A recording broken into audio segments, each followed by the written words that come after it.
जय हिंद। तो आज स्वागत है आपका हमारे इस YouTube चैनल के ऊपर करंट अफेयर की सीरीज में। और हम लोग जो है आज एक नई क्लास के साथ शुरुआत करते हैं, जिसके अंदर हमने आज डिस्कस करे हैं कुछ भारत में नए AI के द्वारा बनी हुई मशीन के बारे में, जो बहुत प्रसिद्ध हुई हैं और हमारे भारत की एक बेहतर अचीवमेंट में से इसको ये काउंट किया जा रहा है। भारत अब AI के मामला में अपना भूमिका अच्छा रोल प्ले कर रहा है। AI समिट भी हुआ है हाल फिलहाल के अंदर और आपने देखा भी था। फिर AI समिट पर मैंने एक वीडियो भी बनाई थी, उसको भी आपने देखा ही होगा।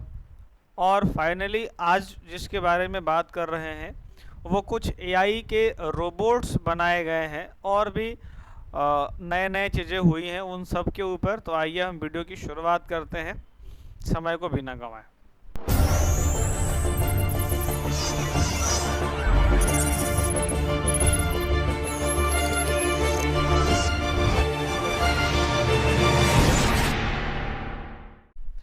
जैसा कि अभी आप स्क्रीन पर देख रहे हैं, आपको एक रोबोट के बारे में इंट्रोडक्शन दे रहे हैं।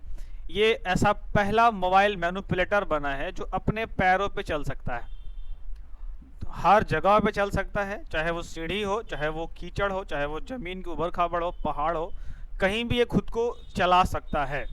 इसमें कैमरे लगे हुए हैं जहाँ पर डिटेक्ट करके हमें वहाँ की वातावरण से लेकर के और वहाँ की पूरी माहौल का इन्फॉर्मेशन हमें दे सकता है। 360 डिग्री ये खुद भी रोटेट हो सकता है, अप एंड डाउन हो सकता है। इस रोबोट को आप तस्वीर में देख भी रहे होंगे। बात यह है कि 10 सेट मैंने पहले करा चुके थे, 11वें नंबर से आज मैं शुरू कर रहा हूँ। हाल ही में 2026 में IIT कानपुर के शोधकर्ताओं ने एस्कॉर्प के अनावरण किया है और ये भारत का पहला India's first indigenous legged mobile manipulator घोषित किया गया है। ये भारत के आत्मनिर्भरता को दिखाता है और ये भारत तकनीक में एक छलांग लगाया है। इसके मुख्य बिंदु है सबसे बड़ा कि विकासकर्ता के बनाया इसको, तो इसको बनाए हैं एक्सटेरा रोबोटिक, IIT कानपुर के द्वारा इसको बनाया गया है। इसका डिज़ाइन जो है एक रोबोट डॉग की तरह है, जिसको हम लोग क्वाड्रप्ड कहते हैं, और इसके ऊपर एक multi degree of freedom robotic alarm लगी हुई है। ये पूरी की पूरी हमारी भारत की अपनी टेक्नोलॉजी है। इसमें जितने भी कंट्रोल सिस्टम्स को का इस्तेमाल हुआ है वो पूरी तरह से भारत में डिज़ाइन किया गया है और ये हमने बनाया है। तो ये भारत के द्वारा बनाई गई है और ये एक कंपनी है एक्सटेरा जो कि रोबोट्स बनाती हैं और वो IIT कानपुर की हैं। क्षमता इसकी क्या है? ये रोबोट जो है उबड़ खाबड़ रास्ते, सीढ़ियों पर, कीचड़ में, मलबे के चलने के साथ साथ वस्तुओं को उठाने और पकड़ने में भी सक्षम है। बढ़िया है। इसके एप्लीकेशंस क्या क्या हैं? हम लोग इसको डिफेंस में उपयोग कर सकते हैं, कुछ आपदा प्रबंधन में उपयोग कर सकते हैं, स्वास्थ्य में उपयोग कर सकते हैं, औद्योगिक निरीक्षण में कर सकते हैं, जैसे पावर ग्रिड, पाइपलाइन, जहाँ पर जाने के बाद काफ़ी फंसने की खतरा रहती है या आदमी की जान जाने के चांसेस रहते हैं। सब स्टेशनों की निगरानी भी रख सकता है, भूकंप और मलबे वाले जगह पर। खैर, प्रयोग करने के तो कई जगह अलग अलग हो सकते हैं, ये मैटर नहीं करता है। बस इनके अंदर क्या क्या काम होता है उसके बारे में मैं बता देता हूँ। तो ये हमारी एक ऐसी मोबाइल रोबोटिक है जो भाई चलने में सक्षम है। अब उपयोग करने की बात क्या कहा जाए, जहाँ उपयोग करना है वहाँ उपयोग करिए, उसमें कोई बड़ा चीज़ नहीं है। इंडिया फर्स्ट टाइम, पहली बार सेवरन AI पार्क बनाने जा रहा है। ये AI की जर्नी की तरफ एक नया कदम है इंडिया का, जो कि सेवरन पार्क बनाने जा रहा है और इसकी अनाउंसमेंट हो चुकी है, एग्रीमेंट हो चुके हैं और उन्होंने यानी तमिलनाडु की सरकार ने इस पर साइन कर दिया है कि भाई सेवरन AI पार्क बनेगा और वो चेन्नई के अंदर बनेगा। इसकी कुल इन्वेस्टमेंट जो है वो 10,000 करोड़ है और ये पार्क जो है वो 1,000 हाईटेक्स जॉब्स को डेवलप करने वाला है। साथ साथ में वहाँ पे इसकी मेन फोकस क्या है कि भारत की जो लोकल लैंग्वेज है उसके ऊपर ज़्यादा ओरिएंटेड रहना, भाषा के वजह से जिन लोगों तक टेक्नोलॉजी अभी तक नहीं पहुँची है उन तक भाषा की मदद से अपनी बात को पहुँचाना इसका मेन काम है। तमिलनाडु में बनेगा सेवरन AI पार्क। 23 जनवरी 2026 को इसकी घोषणा की गई थी। तमिलनाडु ने सर्वम एआई के साथ एक ऐतिहासिक समझौता विज्ञापन पर हस्ताक्षर किया और इसमें भारत का पहला सेवरन एआई पार्क स्थापित करने का निर्णय लिया। संपूर्ण जीवन चक्र की मेजबानी करेगा। जीपीयू आधारित विशिष्ट डेटा सेंटर होंगे इसके अंदर में। स्वदेशी लार्ज लैंग्वेज मॉडल पे काम करेगा। एप्लीकेशंस के सारे टूल्स शामिल होंगे। सुविधाएं इसमें भाषा विशेषकर तमिल पर विशेष ध्यान दिया जाएगा और उसका विकास किया जाएगा ताकि उन लोगों तक भी टेक्नोलॉजी पहुंचाया जा सके जो लोग अभी तक दुनिया में एआई से दूर हैं, क्योंकि उनका कारण भाषा है। मैं आशा करता हूं कि आप भी हमारी बातों को समझ रहे होंगे। राज्य के भीतर ही डेटा एवं कंप्यूटिंग क्षमता की मेजबानी करके यहाँ परियोजना सुनिश्चित करनी है और नागरिक और सरकारों से संबंधित संवेदनशील जानकारी अस्थायी अधिकारित क्षेत्र में सुरक्षित रहे और विदेशी निगरानी अंतर्राष्ट्रीय जटिलता से संरक्षित हो सके, इसलिए इसकी हमारी जरूरत पड़ी है। इसको बनाने के लिए एजेंसी जो साथ खड़ी हुई है वो है TNEGA। ये एक एआई को सार्वजनिक रूप से एकत्रित और इसको सार्वजनिक विवरण देने का जिम्मेदारी लिए हैं। सेवरन एआई से तात्पर्य एक देश या राज्य की उस क्षमता से है जिसके माध्यम से वे अपने स्वयं की अवसंरचना डेटा और मानव संसाधन का उपयोग करके एआई विकसित कर सके।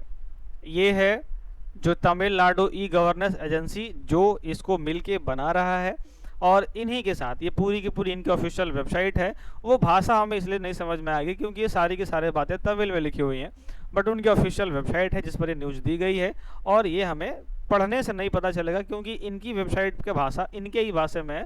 अगर कोई तमिलनाडु का देखेगा तो वो आराम से समझ जाएगा इस बात को। इसे राष्ट्रीय सुरक्षा और आर्थिक अनुकूल के लिए आवश्यक माना जाता है। ये डिजिटल उपनिवेशवाद को रोकने में महत्वपूर्ण भूमिका निभाती है। अच्छी बात है। ये पहल डिजिटल स्वायत्तता प्राप्त करने की दिशा में एक रणनीतिक कदम है और तमिलनाडु की उच्च स्तरीय कृत्रिम बुद्धिमत्ता का वैश्विक केंद्र बनाने में सहायता भी होगी। इस परियोजना से केंद्र सरकार के एआई मिशन के अनुरूप है और जिसका लक्ष्य है कि एआई कंप्यूटर एक्सेस को लोकतांत्रिक बनाना और तमिलनाडु में भारत का पहला सेवरन एआई पार्क बनने का निर्णय जनवरी में ले लिया गया है। पूर्ण क्रॉनिक किडनी रोग रजिस्ट्री करने वाला भारत का पहला राज्य बनेगा उड़ीसा। अब पूर्ण क्रॉनिक किडनी रोग की रजिस्ट्री करने वाले की क्या बात है मैं बताता हूँ। उड़ीसा भारत का पहला राज्य बनने जा रहा है जो व्यापक राज्य स्तरीय क्रोनिक किडनी रोग रजिस्ट्री स्थापित करेगा। यह पहल भारत के स्वास्थ्य क्षेत्र में एक क्रांतिकारी कदम माने जा रही है। अब ये क्रोनिक किडनी रोग क्या है मैं आपको बताता हूँ। 31 मार्च 2026 से इसे पूरी तरह से लागू कर दिया गया है। राज्य में किडनी रोग के प्रसार का सटीक डेटा एकत्रित करना ताकि बीमारी को जल्द से जल्द पता चल सके। बीमारी की उपचार के लिए बेहतर योजना क्या है इसका प्रमुख कारण है। यह रजिस्ट्री प्राथमिक स्वास्थ्य केंद्र से लेकर के बड़े कॉलेज तथा डेटा को एकत्रित करेगी ताकि रजिस्ट्री के लिए जो है वो सॉफ्टवेयर नेशनल इंफॉर्मेशन सेंटर जो है इंफॉर्मेटिक्स सेंटर द्वारा विकसित किया गया है। एनआईसी जो है इस पर रजिस्ट्रेशन करेगी और जल्द से जल्द लोगों तक ये बीमारी के बारे में जल्द से जल्द हमें उस बीमारी के बारे में पता चल सके, इसलिए योजना को चलाया जा रहा है। रजिस्ट्री की आवश्यकता क्यों पड़ी? इसकी आवश्यकता क्यों पड़ी मैं बताता हूँ। रजिस्ट्री की आवश्यकता क्यों पड़ी? वर्तमान में कुछ डेटा मुख्य रूप से केवल उन मरीजों का है जो डायलिसिस लगभग 10% करा रहे हैं। शेष 90% मरीजों की जो शुरुआती चरणों में जो बीमारी होती है उसका कोई रिकॉर्ड नहीं होता है, इसलिए ऐसा किया जा रहा है। और उड़ीसा पहला राज्य बना है। लगभग 14% आबादी 15 वर्ष से ऊपर इसके शिकार हैं।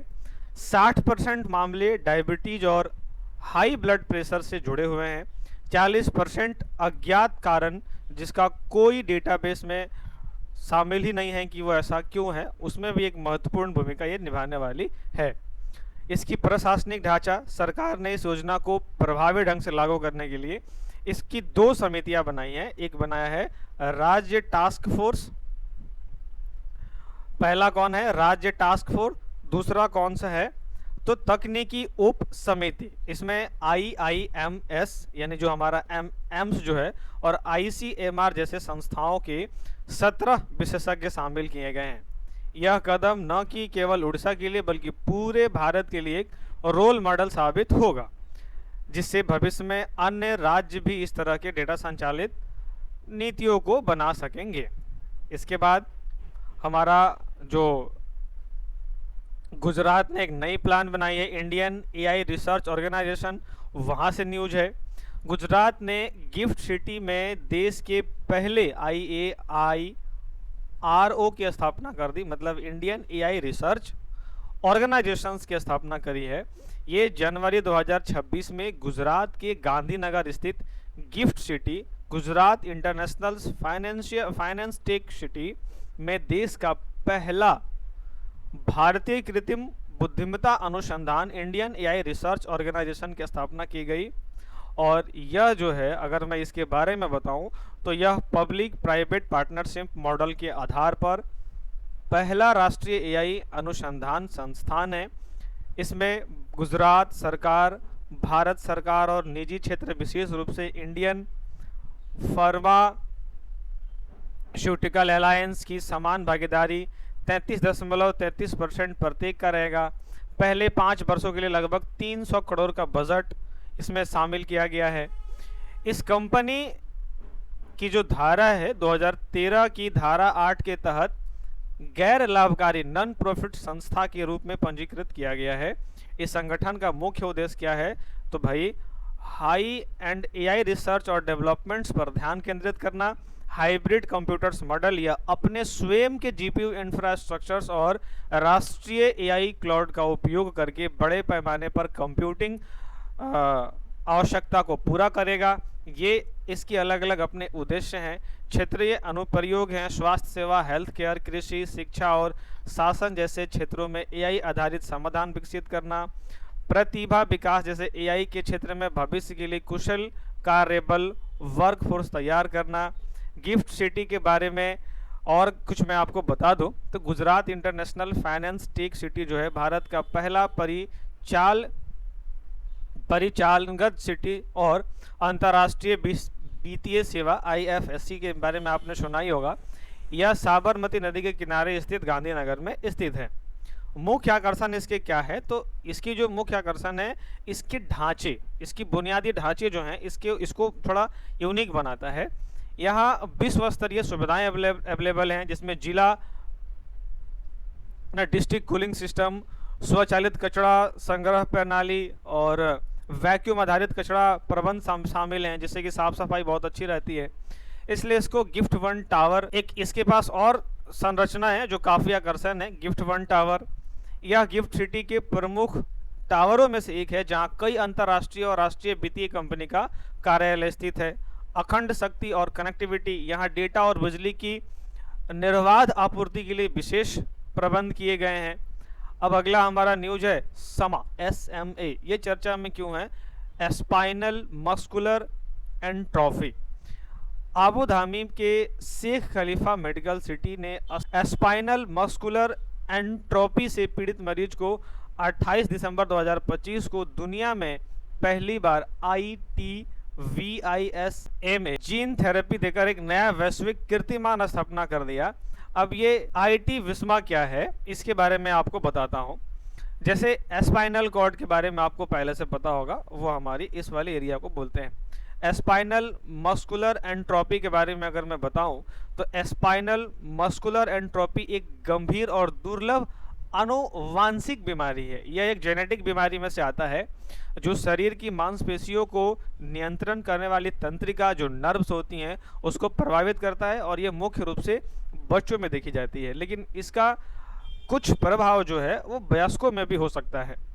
अब ये बीमारी जो है वो किन किन कारणों से होता है? हमारे शरीर में एक जीन होता है जिसे SMN1 कहा जाता है। यह जीन एक विशेष प्रोटीन बनाता है जो मोटर न्यूरॉन्स को जीवित रखने में जरूरी होता है, और ये जो प्रोटीन है इसी के कारण जो है ये बन जाता है। SMA से पीड़ित व्यक्ति में यह 3 जीन या तो गायब होते हैं या दुष्पूर्ण हो जाते हैं, मतलब या तो वो खराब हो जाते हैं या तो वो गायब ही रहते हैं। प्रोटीन की कमी के कारण रीढ़ की हड्डी के मोटर न्यूरॉन्स मरने लगते हैं। जब ये न्यूरॉन्स मर जाते हैं तो मस्तिष्क की जो मांसपेशी हैं, मांसपेशियों तक संकेत नहीं पहुंच पाते, जैसे कि मांसपेशियां कमजोर और सूखने लगती है, जिसको हम लोग फिर ये स्पाइनल कॉर्ड की एक बीमारी है। अब इसके उपाय क्या, अगर इसके इस बीमारी के बारे में, अब यहाँ पर एक पहली बार ऐसा हुआ है कि जो है ये यहाँ पर मांसपेशियां सूखने लगती है। इसके कुछ लक्षण हैं, जैसे समा के लक्षण इस बात पर निर्भर करते हैं कि बीमारी किस स्तर की है, लेकिन समस्या लक्षणों में शामिल होते हैं, जैसे मांसपेशियों में कमजोरी, विशेष रूप से कंधे, कूल्हों और जांघों की मांसपेशियों में। सांस लेने में कठिनाई होने लगती है, जिसमें फेफड़ों की मांसपेशियां कमजोर होने के कारण। निगलने में समस्या होने लगता है, खाना खाने या दूध पीने में दिक्कत, शारीरिक विकास में देरी, बच्चा बिना सहारे के बैठ नहीं पाता, रेंग नहीं पाता या चल नहीं पाता, हड्डियों की जो है वो विकृति, जैसे रीढ़ की हड्डियों का झुकना, मतलब ये सब लक्षण आने लगते हैं उसके अंदर में। अब इसके उपचार के आधुनिक विकल्प क्या हैं वो मैं बताता हूँ। SMA का कोई ठोस इलाज नहीं था, लेकिन अब विज्ञान ने प्रगति कर ली है और जीन थेरेपी, जिसको हम सीधे खराब जीन को बदल के शरीर में प्रोटीन बनाना शुरू करती है। ये वाली थेरेपी जो है वो खराब जीन को बदलकर प्रोटीन में बनाना शुरू कर देती है। इसमें स्पाइन राजा जो होते हैं ये SMN2 नामक दूसरे जीन को अधिक प्रोटीन बनाने में मदद करते हैं, और ईवी राइड एवरेस्डी जो होती है यह एक मौखिक दवा है जो प्रोटीन के स्तर को बढ़ा देता है। अब इसको यहाँ पर अगर मैं और कुछ बात करूँ तो समा को जल्द पता लगाना बहुत महत्वपूर्ण है, क्योंकि एक बार मोटर न्यूरॉन्स नष्ट हो जाए तो दोबारा ठीक नहीं किया जा सकता है। अब ये टीवी एस्मा की जो थेरेपी के बारे में कुछ जान लीजिए। IT विस्मा के एक जीन जिसको रिप्लेसमेंट थेरेपी है, वो एक रिप्लेसमेंट थेरेपी है, इसे दिग्गज दवा कंपनी और नोवाटिक्स द्वारा विकसित किया गया है। यह विशेष रूप से स्पाइनल मस्कुलर एंथ्रोपी के उन मरीजों के लिए विकसित किया गया है जिनकी उम्र 2 वर्ष या उनसे अधिक है। तो ये इनकी कुछ कहानी है और मैंने उसके बारे में और आपको पूरा डिटेल दे दिया है, पूरा पढ़ लीजिएगा। फिलहाल ये इसका इलाज संभव है, जो कि अब शायद संभव हो सकता है धीरे धीरे। तो इससे रिलेटेड सवाल कभी पूछ लिए जाए तो ध्यान रखिएगा। आंध्र प्रदेश में स्थापित होगा विश्व का सबसे बड़ा green ammonia project. Andhra Pradesh का एक जगह है, याद रखिएगा, काकीनाडा में दुनिया का सबसे बड़ा ग्रीन अमोनिया प्रोजेक्ट स्थापित किया जाएगा, जिसका घोषणा 16 जनवरी 2026 को की गई। एम ग्रीन द्वारा 10 अरब डॉलर के निवेश से विकसित होने वाली यह परियोजना 2030 तक 1.5 मीट्रिक टन प्रति वर्ष की क्षमता प्राप्त करेगी, जो भारत को वैश्विक स्तर पर स्वच्छ ईंधन के मुख्य निर्यातक के रूप में स्थापित करेगा। इसके मुख्य बिंदु क्या है, तो स्थान और स्वामित्व। ये परियोजना जो है वो काकीनाडा में स्थित मौजूदा अमोनिया यूरिया परिसर को आधुनिक स्वच्छ ऊर्जा में परिवर्तित करता है। इसमें निवेश और क्षमता जो है वो 10 अरब डॉलर की इस परियोजना का लक्ष्य 2030 तक और 1.5 मिलियन टन प्रति वर्ष का उत्पादन करना है। उत्पादन चरण 2027 तक जो है वो 0.5 MTPA और 2028 तक 1 MTPA 2030 तक पूर्ण क्षमता हासिल करने में चरणबद्ध है। अब ये MTPA क्या है, इसके ऊपर हम लोग थोड़ा सा चर्चा करेंगे कि ये कैसे इसका जो है धीरे धीरे इंक्रीमेंट होने वाला है। इसकी तकनीकी और ऊर्जा जो है इसमें 100% सौर और पवन ऊर्जा का उपयोग किया जाएगा, जो ग्रीन हाउस के माध्यम से कार्बन युक्त अमोनिया का उत्पादन करता है। रोजगार में भी इसका प्रभाव पड़ेगा। एक विशाल परियोजना से 8000 से अधिक नौकरियां मिलने की संभावना है और यह भारत के राष्ट्रीय हरित hydrogen mission, national green hydrogen mission को मजबूत करेगी। ग्रीन अमोनिया क्या है, तो पारंपरिक अमोनिया का उत्पादन प्राकृतिक गैस मीथेन का उपयोग किया जाता है, जिससे भारी मात्रा में कार्बन डाइऑक्साइड निकलती है। इसके विपरीत ग्रीन अमोनिया पूरी तरह से अक्षय ऊर्जा जैसे सौर या पवन का उपयोग करके बनाया जाता है। अब यहाँ से 17 नंबर मैं आपको कल करूँगा। आज के लिए इतना ही, फिर हम बढ़ते हैं आगे और धीरे धीरे अब मुझे उम्मीद है कि मैं नेक्स्ट वीडियो में इसको समाप्त कर दूंगा और फिर हम लोग फरवरी में एंटर करेंगे। तो यहाँ तक इस वीडियो को आपने देखा, इसके लिए आपका बहुत बहुत धन्यवाद।